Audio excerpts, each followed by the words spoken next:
এই তিরা তো নেলে এর দেখ নতুন ফোন। এই ফোনটা আমার ভাই সৌদি আরবের থেকে পাঠাইছে। এই ফোনটা তোদেরকে দিয়ে দেব, কিন্তু একটা শর্ত আছে। কি শর্ত রে? কি শর্ত তোদেরকে বলছি, আয় আমার সাথে আয়, আয় আমার সাথে আয়। পিছন পিছন আয়, এদিক দিয়ে যেতে হবে। এই আবির, ও আমাদের কোথায় নিয়ে যাচ্ছে? আমি তো কিছুই বুঝছি না। চল যাই তো। এদিকে আয়, এই দেখ দান বাক্স। হ্যাঁ, এখানে দান বাক্স। শোন, এই দান বাক্স কেউ তুলতে পারে না। তোরা যদি এই দান বাক্সটা তুলতে পারিস, তাহলে তোদের এই নতুন ফোন আমি দিয়ে দেবো। এই, তুই কোনো কথা বলি? আমি প্রতিদিন জিম করি, এক তুড়ি মেরেই উঠা ফেলবো। দাদা কি রে, এবার কি হচ্ছে? খুব তো বড় বড় কথা বলতেছিলি। আরে এটা কি হচ্ছে? কি রে, হাওয়া বেড়ে গেল।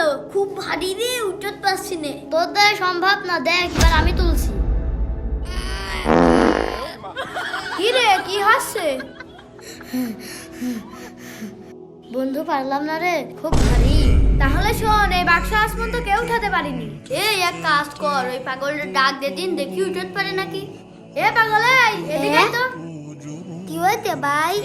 এই বাক্সটা তোল তো। এবার তো তুলতে হবে, ঠিক আছে। বিসমিল্লাহ। তুল, এবার তো তুলা তুলে ব্যাপার এলো। আমার তুলতি তো এবার তো। আরে এটা কিভাবে সম্ভব? তাহলে শোন, আমি বুঝতে পেরেছি। পাগলটা বাক্স তোলার আগে বিসমিল্লাহ বলেছিল।